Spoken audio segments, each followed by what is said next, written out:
Bonjour les poissons, j'espère que vous allez bien. On va découvrir ensemble vos énergies pour la deuxième quinzaine de décembre du 16 au 31. Gardez bien à l'esprit comme d'habitude que ce sont des énergies générales, c'est comme une sorte de météo et vous seul décidez de ce que vous en faites. Donc prenez uniquement ce qui résonne pour vous dans ce tirage et le reste vous laissez. Je vous invite également à consulter les vidéos de votre ascendant et des autres signes de votre thème astral pour compléter ces informations.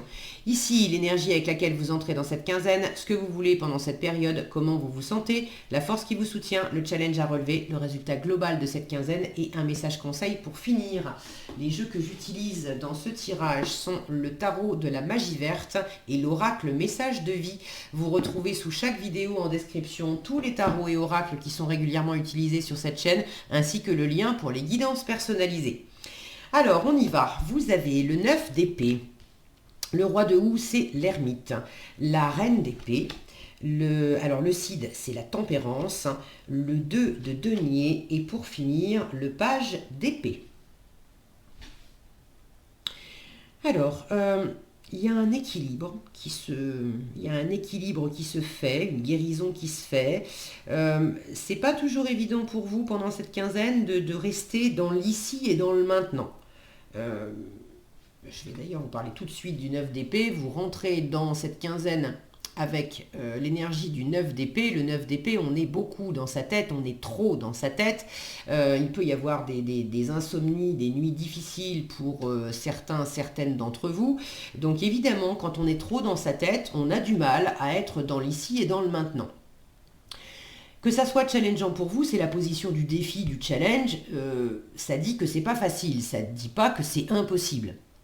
En force, vous avez la tempérance qui parle de guérison, qui parle d'assouplissement, qui parle justement de calmer. Tout ce qui doit être calmé se calme avec la tempérance. Donc le mental aussi.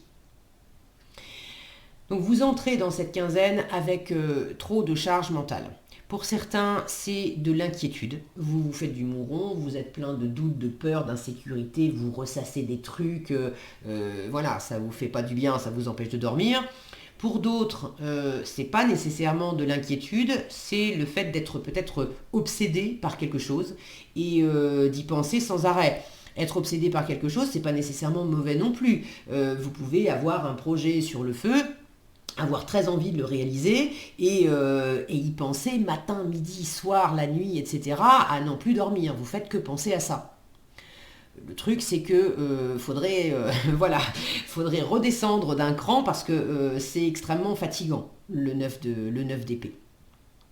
Vous êtes également dans une forme d'isolement avec le 9 d'épée. On s'isole dans son monde intérieur. Et quand je dis monde intérieur, c'est pas le monde du cœur et de l'âme. C'est le monde de l'ego, de l'esprit qui nous enferme dans des croyances, dans des jugements, qui nous enferme dans du sombre. Pas nécessairement qu'on n'a pas le moral, mais c'est sombre dans le sens où on n'a pas la clarté du cœur et on n'a pas de discernement. Or, je suis très heureuse de voir cette reine d'épée dans votre état d'esprit. Regardez la lumière qu'il y a derrière la fenêtre et cet oiseau qui bat des ailes et qui est tout coloré. Vous êtes dans l'état d'esprit de la reine d'épée, donc vous avez justement du discernement. Pendant cette quinzaine, vous ne vous laissez pas abattre. Il y a de la clarté là qui arrive sur quelque chose qui a été sombre.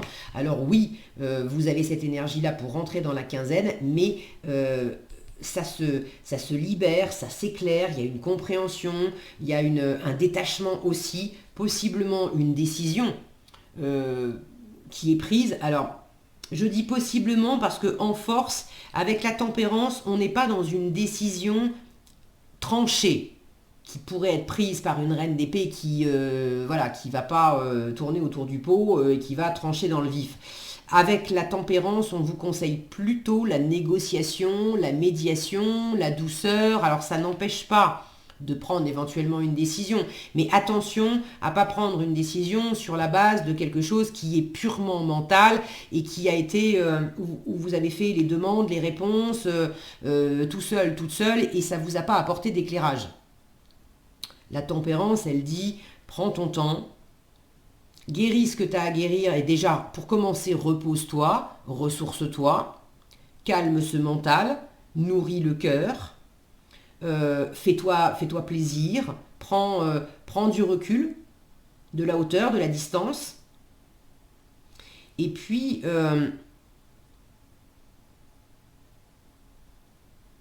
la tempérance, j'aime la voir comme la communication non violente. Donc les épées qui sont aussi des énergies de communication, ne soyez pas dans une communication raide, piquante. On vous invite à être dans une communication non violente, douce, bienveillante. Ça ne veut pas dire dire amen à tout et ne pas poser certaines limites. Mais la communication non violente, c'est arrêter de dire tu as fait ceci, tu as fait cela, tu as pas fait ceci, tu as pas fait cela, ou il, elle, c'est... Bon, c'est de dire moi, je me sens comme ça. Quand je suis face à telle situation ou à tel comportement, je me sens comme ça. Ça fait ça en moi. Et ça me ramène à tel besoin, parce que j'ai tel besoin. Donc je pose face à l'autre comment je me sens, de quoi j'ai besoin, ce que je veux pas, et voilà, ma part. Et puis après, je suis dans une ouverture, mais une réelle ouverture, parce que là, on n'est pas dans l'ouverture avec du 9 d'épée, on est enfermé dans sa tête, on n'écoute pas à l'autre.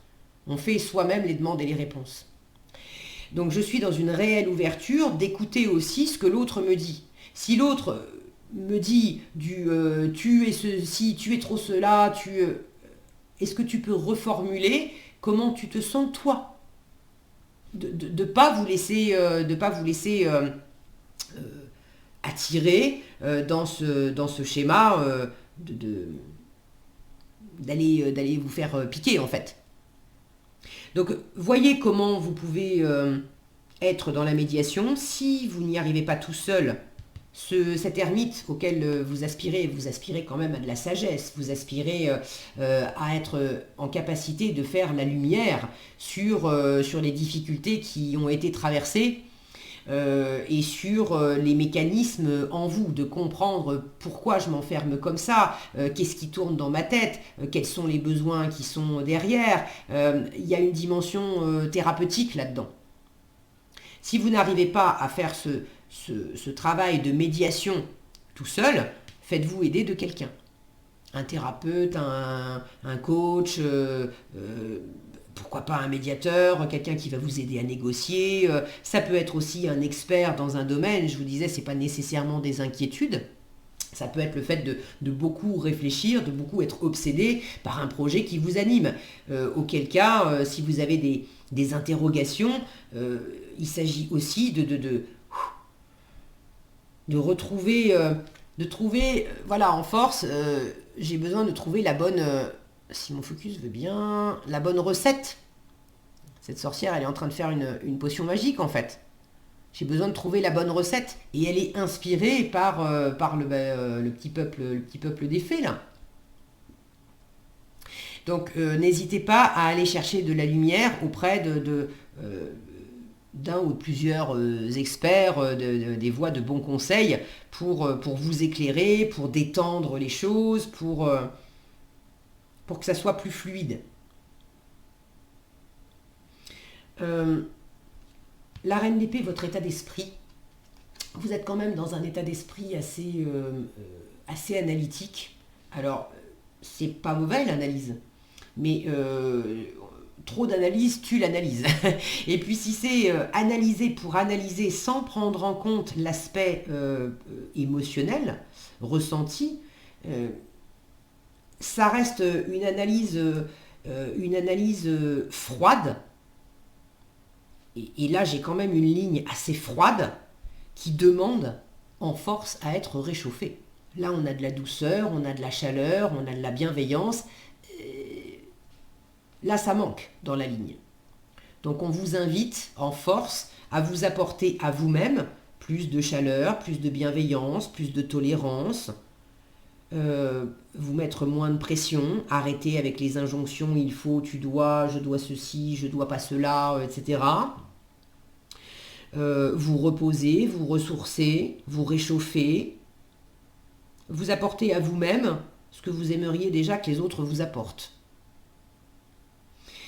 Dans cet état d'esprit aussi, il y a beaucoup de clarté et de discernement, parce que la reine d'épée, symboliquement, c'est la veuve, la divorcée du tarot, c'est celle qui a connu des revers, des échecs, des choses compliquées. Donc ça lui a donné du discernement. On ne peut plus lui faire les choses à l'envers.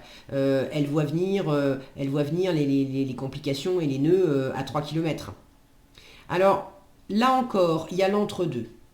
Parce qu'il y a le fait d'avoir réellement un vrai discernement, où on voit venir les choses à 3 km, parce qu'on a musclé son radar intérieur et on va plus s'empêtrer dans les difficultés du passé. Ça, c'est une chose.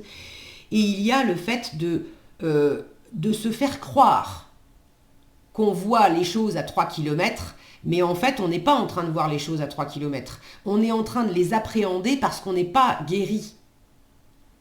Et du coup, quelque part, on voit le mal partout. Alors c'est sûr qu'avoir le mal partout, à se dire ça va mal se passer, l'autre va forcément me rejeter, ou l'autre va forcément me dire ça, j'ai déjà vécu ça, donc je le sais, ça c'est pas du discernement. Ça c'est de la blessure qui n'est pas guérie et qui tourne en boucle. Tourner en boucle. Et c'est le mental qui s'en sert pour vous raconter des histoires qui vous font mal. D'où le besoin de réellement prendre le temps d'éclairer ça. D'éclairer quoi? Il y a cette intériorité, la maison symboliquement, l'intériorité, d'éclairer le cœur, l'intérieur et de guérir, vraiment, de guérir. Il peut y avoir dans vos envies avec cet ermite, soit un besoin de vous retirer, d'être plus dans la solitude, dans le... J'ai quand même, là, j'ai l'impression d'avoir, un besoin de vous retirer dans votre grotte. Maintenant, on vous dit, avec la tempérance en force, trouve la voie du milieu. Ne te ferme pas. Que tu aies besoin de te reposer, de te retirer, de te ressourcer, de revenir davantage en toi, c'est ok, effectivement. Mais la tempérance, elle n'est pas dans une grotte. La tempérance, c'est aussi de la communication. Donc là, on vous dit, dose. Trouve le bon dosage, le bon équilibre. Il ne s'agit pas de t'enfermer pendant 15 jours. Ça va aussi te faire du bien de communiquer avec l'extérieur pour justement arrêter de faire les demandes et les réponses tout seul, toute seule dans ta tête. Ça ne te sert pas. D'être complètement seul, ça ne t'aide pas. Donc le fait d'avoir un entourage, après à vous de trouver les bonnes personnes, les bons contextes, la bonne dose. Si vous sentez que voir des amis ou de la famille pour le réveillon, c'est cool, mais pas plus de 3-4 heures, et puis après vous rentrez chez vous, à vous de vous aménager la façon de passer les fêtes pour à la fois passer des bons moments avec des gens où vous savez que ça va vous ressourcer, ça va vous faire du bien, et en même temps ne pas non plus aller au-delà de vos limites que vous sentez importantes également à respecter, parce que vous avez besoin de pas trop de pas vous sentir envahi, et puis vous avez besoin de repos aussi. Donc ça, c'est à vous de sentir. Alors ça va être un petit peu challengeant justement de trouver cet équilibre. Le 2 de denier, c'est celui qui jongle et qui trouve l'équilibre. Vous l'avez en challenge, donc évidemment, ça ne va pas être... Je vous disais dès le début du tirage, c'est pas parce qu'on vous dit c'est en défi, c'est challengeant, ça va pas être aisé que c'est impossible. C'est pas impossible. Juste, prenez les choses, là encore... C'est pas fluide pour vous de prendre les choses un jour après l'autre. Parce que vous êtes beaucoup dans le mental. À la lumière de ça, vous voulez comprendre. Donc, je vous donne déjà des pistes avec ça. Quand vous sentez que vous êtes en train que ça va trop vite et que ça part beaucoup, faites pause et observez. Est-ce que je suis en train de m'enfermer toute seule, tout seul, dans des demandes et des réponses? Si la réponse est oui, stop. J'ai besoin de ramener de la lumière, j'ai besoin de guérir, de me reposer, de sortir, de voir quelqu'un, de comment je peux adoucir les choses.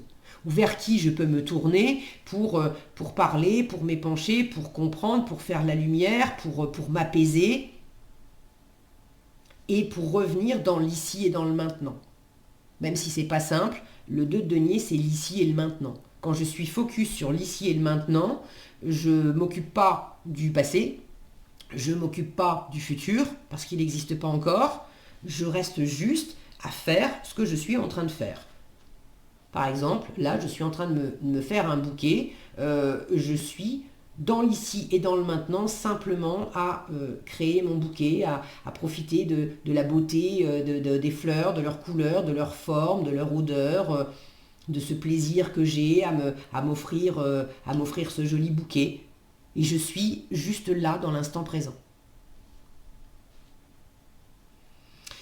Donc un peu de difficulté à être dans l'instant présent, un peu de difficulté à jongler avec ce phénomène intérieur-extérieur, avec la tête, le cœur, avec le ça s'emballe et puis ça se calme. Mais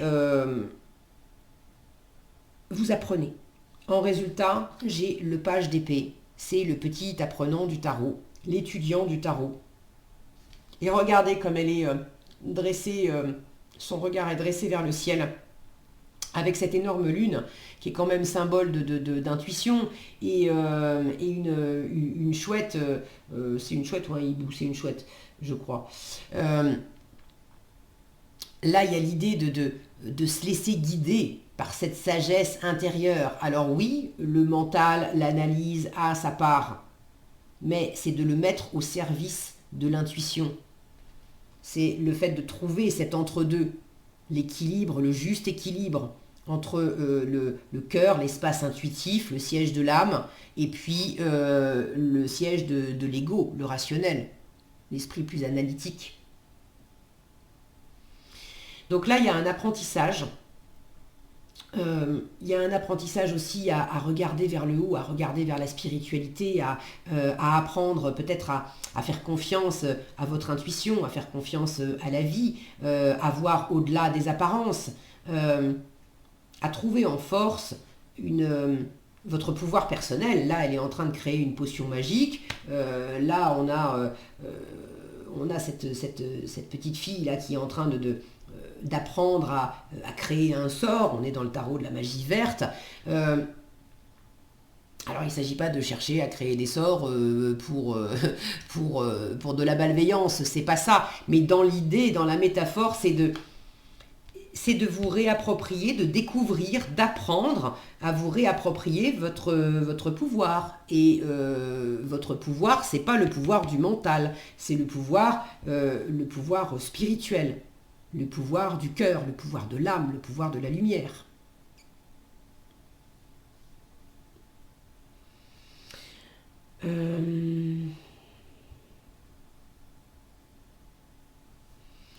Alors, je crois que j'ai à peu près fait le tour. En résultat, il peut y avoir aussi le fait de se former ou d'aller, alors pour certains, de suivre une formation. Pour d'autres, le fait d'aller à la pêche aux infos. À la pêche aux infos voilà, toujours pareil, pour éclairer une situation, pour éclairer un état d'être. Le page d'épée, il est assez branché informatique, numérique, réseaux sociaux, etc.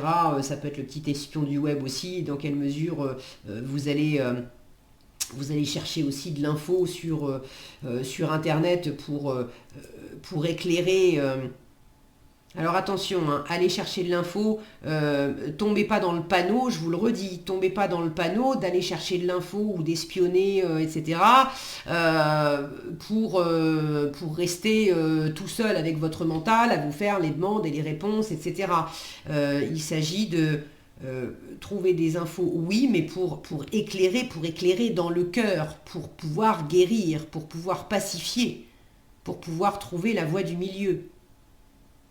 Pour pouvoir sortir de cet enfermement, de cette raideur, de cette pression. Pour pouvoir éclairer tout ce qui vous limite, les fausses croyances, les jugements, les choses que vous vous infligez à vous-même. Alors qui peuvent vous arrivez aussi de l'extérieur, mais si ça vous touche, c'est parce qu'en vous, il y a une corde sensible qui réagit à ça. Ok? Donc là, j'ai cet apprentissage en résultat.